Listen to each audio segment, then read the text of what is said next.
And in the last days of the session, Political Connections' Jason Delgado sat down with Florida House Speaker Paul Renner from Palm Coast to get his take on the session.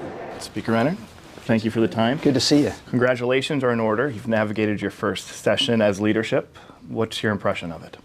Well, I think we've had a fantastic year, and hopefully, I know, not hopefully, we've made people's lives better at the end of session than when we began, beginning with relief for hurricane victims, addressing the affordability crisis in a multitude of ways to try to bring down people's cost of living, to addressing major changes on how we improve education for our children in the K-12 space, investing heavily in our higher ed, which, as you know, just got re-ranked as #1 in the country, as well as our education overall, #1 in the country. Protecting children along the way, and so it's a very pro-family, pro-children agenda, and doing a whole lot more that this big session represents. You have goals. Good leadership has goals. Did you accomplish everything you wanted to this session? I would say yes. I mean, look, nobody gets everything they want. I don't. The governor doesn't. The Senate doesn't. But our members came up big in so many different areas. As I said yesterday, there were a number of bills that were important to me that Democrats ran, whether it was addressing the kid care situation where parents that are trying to make an extra $1 on public assistance would lose all their money, all the support for their children's health care. We said, let's let them make more money before we go from $10 or $20 a month to $250 a month in that kid care program. So we've expanded that out to give them that opportunity, as well as taking on the sickle cell disease that affects many African Americans and some Hispanic Americans. Those are important bills that we partner with Democrats on to make sure that we got that done and again, make people's lives better. It takes a village. Do you think the supermajority played a big role this session? You know, I said at the beginning I didn't think it would change anything. If I had 61 Republicans or 85 Republicans, it wouldn't change our desire to be bold and to do things that expand freedom and opportunity and preserve our quality of life, and we did that. You know, another area that I didn't mention is land conservation. We'll spend $1 billion in preserving the Florida Wildlife Corridor, protecting our environment, that type of thing, and billions more, over $20 billion in infrastructure, whether it's the Moving Florida Forward effort that the governor proposed to make sure we're addressing congestion on I-4 and other parts, critical areas in the state, or looking at Everglades restoration, wastewater, stormwater improvements, that type of thing. We've spent over $20 billion in this budget just on infrastructure. You can tell me if I'm wrong, but I'd consider school choice to be your flagship issue. Why did you choose to lead on that? Well, I think it will drive tremendous innovation. You know, we started in school choice 25 years ago with Governor Bush, and we were at the bottom of the barrel in the ratings in our education. As I said earlier, we're now #1 in the country. And I believe that happened in large part because school choice means there's both an entrance to the schoolhouse door and as well as an exit. You can't any longer be trapped in the school that you're zoned for. You have options. And some of those options are within the traditional district model, going from one traditional public school to another. That's one form of choice. Online is a form of choice. But so are homeschoolers, private schools, charter schools, which are public schools. So we're looking to improve in all those areas, and what HB 1 does is it further drives that competition. It will create innovation because we have added not just a voucher to allow people, or scholarship to go from a public to a private school, but allowed homeschool kids, for example, to use it for in-home tutoring for reading or math. So there's a lot of customization now in education for all Floridians, and the public schools can benefit from that as well. So you can have a situation where a homeschool kid says, hey, I want to go to a great physics course at one of my high schools, public school high schools in my area, and the public schools could contract for that and receive some of that voucher money or that ESA money for that one course if they have availability for it, of course. And so it really changes education in a dramatic way, and we'll start to see the benefits over the coming years. This is perhaps the biggest school choice package in the nation. How do you envision the rollout, and are there any concerns when it comes to making a change this big? Yeah, I think there will be, I don't want to say hiccups, but I think, you'll see, perhaps in terms of the distribution, the private schools are obviously already know who their people are that could be now eligible for scholarships, so they may reach out to them, in the initial year rollout in a more aggressive way than people that may be in the public schools that haven't heard about or don't realize until the following year that they have this opportunity, if they wish, to transition from a traditional public school into a private school of their choice as one of the components of HB1. But the other thing that's really exciting is what we do for children with unique abilities. So we've had a waiting list where tens of thousands of students that may have autism or other unique abilities could not get the additional services that they need. I met with a group of families yesterday that are starting up a school strictly for autistic kids. And it's just such an amazing story that's going to meet their needs in a way that we would not have without the power of school choice. And so a big part of the spending in the bill in HB1 is to make sure that a parent in that situation never has to tell their children no, that they'll have that scholarship which provides additional dollars beyond what a student would normally have if they have one of those conditions that we can help them with. And so it's going to be a really neat thing for people and parents in those situations. Let's talk the process. There's a million ideas that come in and out of this building on any given day.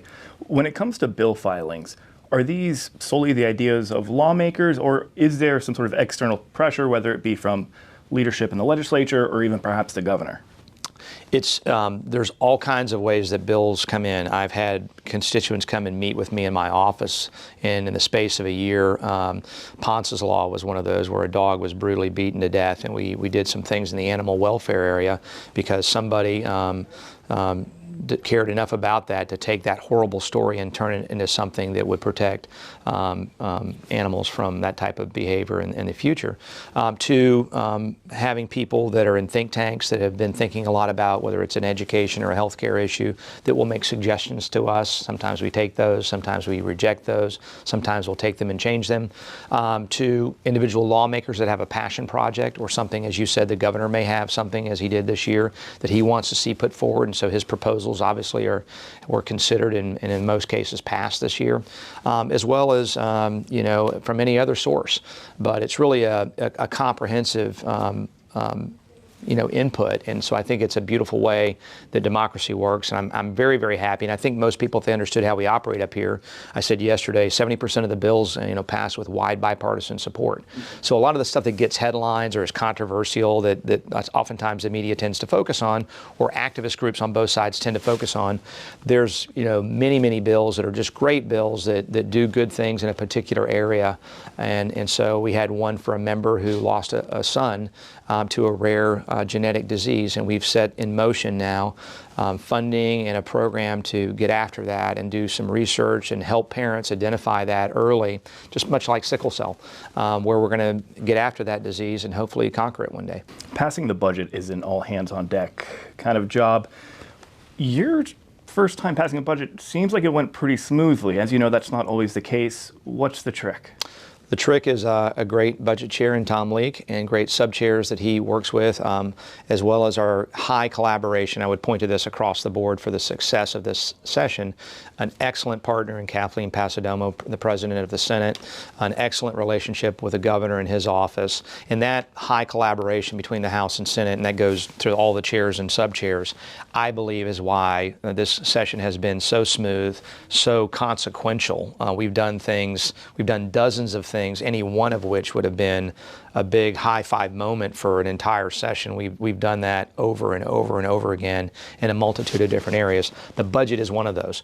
So we will be able to finish earlier. Tomorrow's our day of sine die, but oftentimes we've had to extend and have people go home for the weekend and drive back on Monday to vote for the budget, because the budget's required under the Constitution to be on the desk, as they say, printed and available for the public, for the media to peruse and scrutinize for at least 3 days before we can vote on it. And so we're in that period now. That will end tomorrow morning, and so we can vote on the budget as early as 9:30 tomorrow morning, and plan to try to close down by noon, which will be a historic early sine die that we haven't had in some years. You'll get a summer to catch your breath and think about things.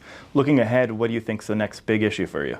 Well, there's certainly the monitoring of what we're doing. One of the bills we did dealt with school start times to make sure kids are getting adequate sleep both for their academic well-being as well as their mental health well-being, because we know the science says that sleep matters for your psyche. So monitoring the implementation of what we've done this year. But I think we'll look at things like reciprocity, for example, that is important. So if you're a doctor in another state, why shouldn't you be able to come into this state and practice? You could have gone to UF Medical School and you're practicing in Georgia for the last 10 years. Why wouldn't we welcome you back to your home state of Florida to let you practice when we have shortages in nursing and physicians and the like? So those kinds of things are things I think we should look at. And there'll be other things we'll look at as well, our energy policy. And we're just beginning that process. And I'm asking members on both sides of the aisle to bring great ideas forward to us so that we can take that up. And also, as we said earlier, constituents, things that the public may say, hey, you know, we forgot to deal with a child welfare issue. Bring those ideas to us, and we'll continue to push in that direction. Speaker Renner, my last question. When you first stepped into leadership, we did an interview on the House floor, and I asked you what was the biggest thing that surprised you thus far. You're through your first session, and now I'm curious, what's the biggest lesson you've taken away? Well, I think unity matters, collaboration matters. You know, the most frustrating thing in politics, I think, is when voters vote in folks and they want them to get after solving problems. And you look at the federal government, they can't seem to solve anything. Republicans or Democrats, it doesn't really matter who's in charge, it seems. And so I think keeping the personalities and the egos out, and again, I compliment President Pasadomo, who really just wants to do a good job for Floridians. And that's what I want. I believe that's what our membership and the people she's put in leadership, that I put in leadership and in committees want, is we really do, by our own lights and by our own, you know, philosophy, strengthen freedom, create greater opportunity for people to rise through greater educational opportunities, and preserve the great quality of life we have here in Florida, the great environment, the great beaches, clean water, all of those things, and setting aside a special place called the Wildlife Corridor for future generations. Speaker Renner, thank you for the time.